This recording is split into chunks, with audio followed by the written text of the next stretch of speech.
Assalamualaikum warahmatullahi wabarakatuh.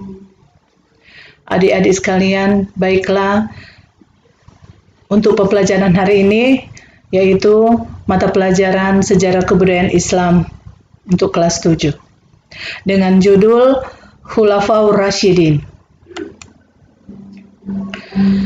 Sejarah perkembangan Islam pada masa Khulafaur Rasyidin. Kita akan mempelajari tentang gaya kepemimpinan Khulafaur Rasyidin, prestasi-prestasi yang dicapai oleh Khulafaur Rasyidin, kemudian mengambil ibrah dari prestasi-prestasi yang dicapai oleh Khulafaur Rasyidin, dan terakhir meneladani gaya kepemimpinan Khulafaur Rasyidin. Gaya kepemimpinan Khulafaur Rasyidin. Setelah Rasulullah Shallallahu Alaihi Wasallam wafat, kepemimpinan dilanjutkan oleh umat Islam dipercayakan kepada Khulafaur Rasyidin. Khulafaur Rasyidin berarti pemimpin-pemimpin yang mendapat petunjuk dari Allah Subhanahu wa Ta'ala. Khulafaur Rasyidin terdiri dari Abu Bakar As-Siddiq, Umar bin Khattab, Utsman bin Affan, dan Ali bin Abi Thalib. Para Khulafaur Rasyidin memimpin dengan demokratis, karismatik, adil, arif, dan bijaksana. Segala keputusan khalifah diambil dari hasil musyawarah. Banyak jasa, kebaikan, dan prestasi yang diraih selama mereka menjabat sebagai khalifah.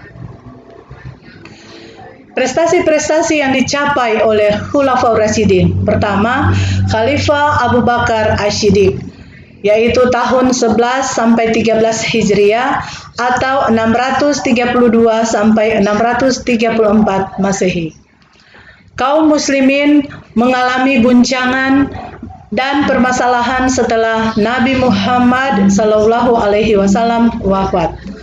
Kaum muslimin bermusyawarah mencari sosok pemimpin umat Islam setelah Nabi Muhammad Sallallahu Alaihi Wasallam. Abu Bakar As-Siddiq terpilih sebagai khalifah menggantikan Rasulullah Sallallahu Alaihi Wasallam. Umar bin Khattab membaiat Abu Bakar sebagai khalifah di Masjid Nabawi.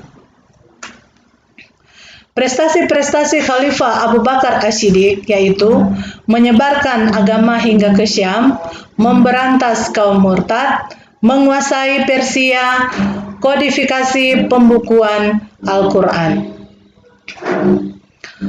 Yang kedua, Khalifah Umar bin Khattab, 13 sampai 23 Hijriah atau 634 sampai 644 Masehi. Abu Bakar As-Siddiq bermusyawarah dengan beberapa tokoh kaum muslimin ketika sakit tentang kepemimpinan umat Islam setelahnya. Tidak ada satupun orang yang sanggup menerima amanah tersebut. Abu Bakar mengusulkan Umar bin Khattab untuk menggantikan posisi Abu Bakar As-Siddiq. Abu Bakar wafat pada 13 Hijriah dan kaum muslimin membaiat Umar bin Khattab menjadi seorang khalifah.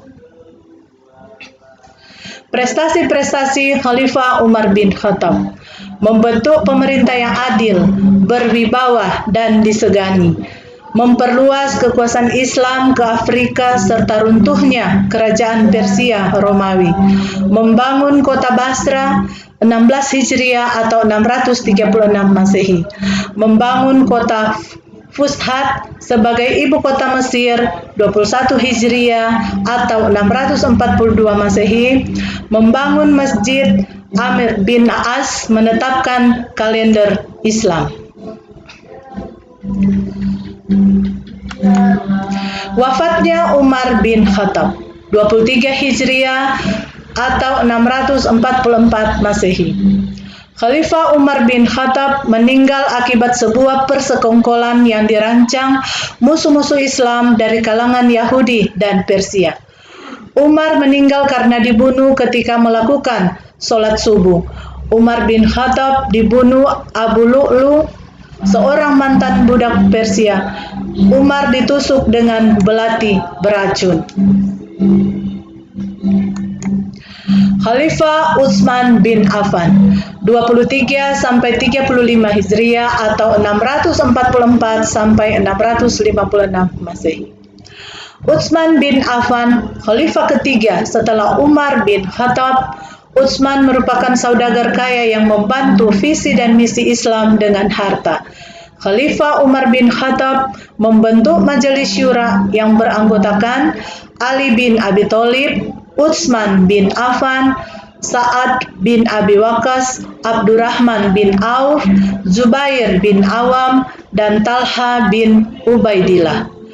Tugas majelis syura adalah menentukan khalifah jika Umar bin Khattab wafat. Setelah Umar bin Khattab meninggal dunia, diadakan musyawarah membahas pemimpin setelah Umar. Hasil musyawarah menyatakan Utsman bin Affan sebagai khalifah menggantikan Umar bin Khattab 23 Hijriah atau 644 Masehi. Prestasi-prestasi Utsman bin Affan: menuntaskan penguasaan di Syam, membangun armada laut, mempertahankan dan memperluas daerah Islam, menyempurnakan kodifikasi Al-Quran, dan menyatukan perbedaan dalam pelafalan bacaan Al-Quran. Wafatnya Utsman bin Affan. Utsman bin Affan banyak mengganti para gubernur yang tidak cocok dan kurang cakap dengan orang yang kredibel dari kalangan kerabatnya. Utsman bin Affan menilai beberapa pejabat dan gubernur gagal dan tidak menjalankan amanah dengan baik. Kegagalan para pejabat dimanfaatkan oleh Abdullah bin Sabah, seorang Yahudi, untuk memberontak kepada khalifah. Abdullah bin Sabah memprovokasi beberapa orang dan mengkacaukan beberapa tuntutan kepada Khalifah Utsman bin Affan, namun ditolak. Para pemberontak memasuki rumah Khalifah Utsman bin Affan. Utsman bin Affan dibunuh dan meninggal dunia saat membaca Al-Quran 8 Zulhijjah tahun 35 Hijriah, usia 82 tahun. Khalifah Ali bin Abi Thalib 35 sampai 40 Hijriah atau 656 sampai 661 Masehi. Ali bin Abi Thalib adalah anak dari paman Nabi Muhammad SAW, Abu Thalib. Setelah Utsman bin Affan meninggal dunia, para tokoh kaum muslimin bermusyawarah dan tidak menemukan orang yang layak menjadi khalifah selain Ali bin Abi Thalib.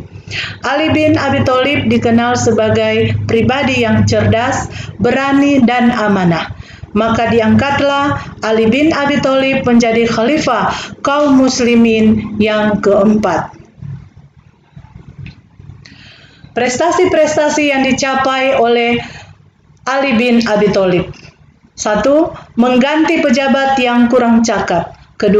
Memadamkan pemberontakan di kalangan umat Islam.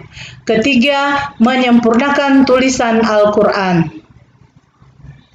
Wafatnya Ali bin Abi Thalib. Khalifah Ali bin Abi Thalib wafat di usia 63 tahun. Khalifah Ali bin Abi Thalib wafat dibunuh oleh Abdurrahman bin Muljam, seorang Khawarij. Khalifah Ali bin Abi Thalib dibunuh saat mengimami sholat subuh di Masjid Kufah.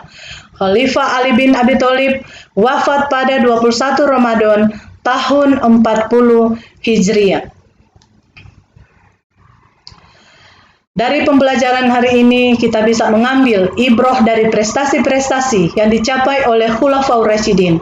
Pertama, seluruh Khulafaur Rasyidin telah memimpin dengan penuh tanggung jawab, amanah, tegas, demokratis, karismatik, dan sikap mengedepankan kepentingan agama dan umat daripada kepentingan pribadi. Kedua, para Khulafaur Rasyidin telah banyak berjasa dalam penyebaran dan kemajuan Islam. Ketiga, prestasi-prestasi mereka layak menjadi contoh bagi para pemimpin selanjutnya dalam meningkatkan kemajuan dan peradaban umat Islam di berbagai bidang. Demikianlah pembelajaran kita hari ini. Insya Allah kita akan bertemu lagi di pembelajaran selanjutnya. Wassalamualaikum warahmatullahi wabarakatuh.